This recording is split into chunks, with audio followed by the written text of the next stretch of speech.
ദിയ കൃഷ്ണയുടെ ഉടമസ്ഥതയിലുള്ള ഓബയോസി എന്ന ഫാൻസി ആഭരണ കടയിലെ സാമ്പത്തിക തട്ടിപ്പുമായി ബന്ധപ്പെട്ട് തട്ടിപ്പിനിരയായവരുടെ പിന്തുണ തേടി ദിയയുടെ ഇൻസ്റ്റഗ്രാം ലൈവ്. തട്ടിപ്പിനിരയായവർ തെളിവുകൾ പോലീസിന് കൈമാറണമെന്ന് ദിയ കൃഷ്ണ അഭ്യർത്ഥിച്ചു. തട്ടിപ്പിനിരയായവർ തിരുവനന്തപുരം മ്യൂസിയം പോലീസിൽ കേസ് നൽകണമെന്നാണ് ദിയ കൃഷ്ണ ആവശ്യപ്പെട്ടിരിക്കുന്നത്. തന്റെ സ്ഥാപനത്തിലെ ജീവനക്കാരായ 3 പേർ അവരുടെ QR കോഡ് ഉപയോഗിച്ച് ഉപഭോക്താക്കളിൽ നിന്നും പണം കൈപ്പറ്റിയതിനടക്കമുള്ള തെളിവടക്കം കൈവശമുണ്ട്. പോലീസിൽ തട്ടിപ്പുമായി ബന്ധപ്പെട്ട് പരാതി നൽകിയതിന് പിന്നാലെ ആരോപണ വിധേയരായ 3 പേരും ദിയ കൃഷ്ണയ്ക്കും കൃഷ്ണകുമാറിനുമെതിരെ തട്ടിക്കൊണ്ടുപോകലിന് പരാതി നൽകിയിട്ടുണ്ട്. തന്റെ കമ്പനിക്ക് നൽകേണ്ട പണമാണ് ഉപഭോക്താക്കളെ കബളിപ്പിച്ചുകൊണ്ട് അവർ അവരുടെ അക്കൗണ്ടുകളിലേക്ക് തിരിമറി ചെയ്തിരിക്കുന്നതെന്നും ഇതിൽ നീതി എത്രയും വേഗം ലഭിക്കാൻ തട്ടിപ്പിനിരയായവർ കൂടെ നിൽക്കണമെന്നും ദിയ കൃഷ്ണ പറഞ്ഞു. മ്യൂസിയം പോലീസ് സ്റ്റേഷനിലെ മെയിൽ ID അടക്കം പങ്കുവച്ചുകൊണ്ടാണ് ദിയ കൃഷ്ണ ഇൻസ്റ്റഗ്രാമിൽ ലൈവ് വീഡിയോ ഇട്ടിരിക്കുന്നത്. 3 പേർക്കുമെതിരായ തെളിവുകൾ പോലീസിന് കൈമാറണമെന്നും സത്യം പുറത്തു കൊണ്ടുവരണമെന്നും കുറ്റവാളികളെ നിയമത്തിന് മുമ്പാകെ കൊണ്ടുവരണമെന്നും സത്യം വിജയിക്കുമെന്നും തികഞ്ഞ പ്രതീക്ഷയുണ്ടെന്നും ദിയ കൃഷ്ണ പറഞ്ഞു. തനിക്കും വീട്ടുകാർക്കുമെതിരെ ജീവനക്കാർ ഉന്നയിച്ച ആരോപണങ്ങൾ നേരത്തെ ദിയ കൃഷ്ണ നിഷേധിച്ചിരുന്നു. ജാതീയമായി അധിക്ഷേപിച്ചു എന്ന ആരോപണം വ്യാജമാണെന്ന് ദിയ മാധ്യമങ്ങളോട് പ്രതികരിച്ചു.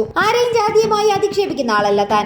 ജാതിയുടെ കാര്യം പറയുകയാണെങ്കിൽ ഒന്നിലും ജാതി കാണുന്നവരല്ല ഞങ്ങൾ. അമ്മ ഈഴവ സ്ത്രീയാണ്, ഭർത്താവ് ബ്രാഹ്മണുമാണ്. ജാതി അധിക്ഷേപം എവിടെയും നടത്തിയിട്ടില്ലെന്നും ദിയ കൃഷ്ണ വ്യക്തമാക്കി. QR കോഡ് മാറ്റിവെച്ച് അവരുടെ അക്കൗണ്ടിൽ പണം വാങ്ങാൻ താൻ ആവശ്യപ്പെട്ടിട്ടില്ല.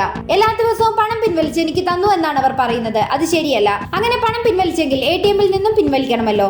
അതിന്റെ CCTV ദൃശ്യങ്ങൾ എവിടെ? പണം കൊണ്ടുവരാൻ താൻ ആവശ്യപ്പെട്ടതിന്റെ ഫോൺ കോളോ വാട്സ്ആപ്പ് സന്ദേശമോ ഉണ്ടോ എന്നും ദിയ കൃഷ്ണ ചോദിച്ചു. തട്ടിക്കൊണ്ടുപോകൽ ആരോപണവും ശരിയല്ല. ചേച്ചിയുടെ വണ്ടിയിൽ അവർ കയറി വരികയായിരുന്നു. കെട്ടിയിട്ടു എന്നാണ് ആരോപണം. അതും ശരിയല്ല. എല്ലാവർക്കും ഇരിക്കാൻ കസേര കൊടുത്തിരുന്നു, ഭക്ഷണം അടക്കം കഴിക്കാൻ കൊടുത്തിരുന്നു. ഈ വിഷയത്തിൽ രാഷ്ട്രീയമായി അഭിപ്രായം പറയാൻ താനില്ലെന്നും ദിയ പറഞ്ഞു. എനിക്കറിയാവുന്ന ജീവനക്കാരാണവർ. അവർക്ക് പിന്നിൽ ആരോ ഉണ്ട്. ഇപ്പോൾ മാധ്യമങ്ങൾക്ക് മുന്നിൽ തത്ത പറയുന്നത് പോലെ ആരോ പറയിപ്പിക്കുന്നതാണ്. GSTയെ കുറിച്ച് അവർക്ക് വ്യക്തമായ ധാരണ പോലുമില്ലെന്നും പറയുന്ന കാര്യങ്ങൾ ശരിയല്ലെന്നും അവർ പറഞ്ഞു. കേസിൽ പിന്നോട്ടില്ലെന്നും നിയമ നടപടിയുമായി മുന്നോട്ട് പോകുമെന്നും ദിയ വ്യക്തമാക്കി. താൻ ആശുപത്രിയിലായതിനാൽ ഓഫീസ് കാര്യങ്ങൾ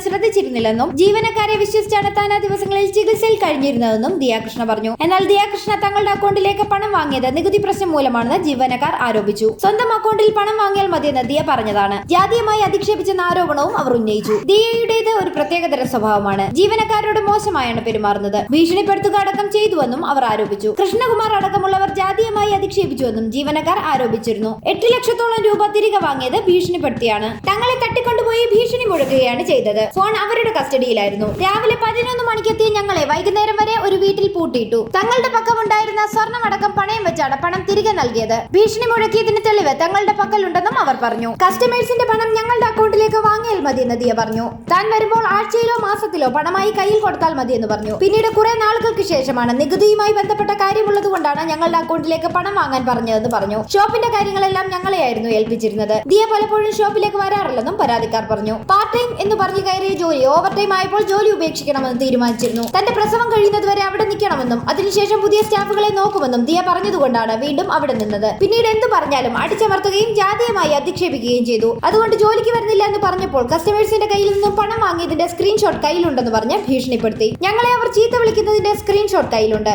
ഞങ്ങളെ ഭീഷണിപ്പെടുത്തിയാണ് അവർ കാര്യങ്ങൾ സമ്മതിപ്പിച്ചത്. നിങ്ങൾ കാരണം തന്റെ 200 ഓർഡറുകളാണ് പാക്ക് ചെയ്യാതെ പോയിരിക്കുന്നത്. പരാതി നൽകേണ്ടെങ്കിൽ 5 ലക്ഷം രൂപ കൊടുക്കണമെന്ന് ദിയ പറഞ്ഞെന്നും പരാതിക്കാർ പറഞ്ഞു. ദിയ ഫ്ളാറ്റിലേക്ക് പണവുമായി എത്താൻ പറഞ്ഞു. അവിടെ എത്തി ഞങ്ങളുടെ കയ്യിൽ നിന്നും പണം വാങ്ങിയതിനു ശേഷം ദിയ അവരുടെ വീട്ടുകാരെ വിളിക്കുകയും അവർ അവിടെ എത്തുകയും ചെയ്തു. ഞങ്ങളുടെ അനുവാദമില്ലാതെ അവർ 5 പേരും പല സൈഡിൽ നിന്നും ഞങ്ങളുടെ വീഡിയോ എടുത്തു. ദിയയെ സംബന്ധിച്ചിടത്തോളം അവർക്ക് യൂട്യൂബിൽ ട്രെൻഡ് ആകാനുള്ള കണ്ടന്റ് മാത്രമാണ്. ഞങ്ങളെ ഒരു വണ്ടിയിൽ കയറ്റി ഏത് ഓഫീസിലേക്ക് കൊണ്ടുപോയി. അവിടെ കൃഷ്ണകുമാറും ഭാര്യയും 4 മക്കളും മറ്റു കുറച്ചു പേരും ഉണ്ടായിരുന്നു. അവിടെ വെച്ച് ഞങ്ങളുടെ ഫോൺ ബലമായി പിടിച്ചു വാങ്ങുകയും ചെയ്തു. ഞങ്ങൾക്കെതിരെ ദിയ വധഭീഷണി വരെ മുഴക്കി അവർ കൂട്ടിച്ചേർത്തു. നേരത്തെ BJP നേതാവും സിനിമാ നടനുമായ കൃഷ്ണകുമാറിനും രണ്ടാമത്തെ മകൾ ദിയ കൃഷ്ണനുമെതിരെ ജാമ്യമില്ലാ വകുപ്പുകൾ പ്രകാരം കേസെടുത്തിരുന്നു.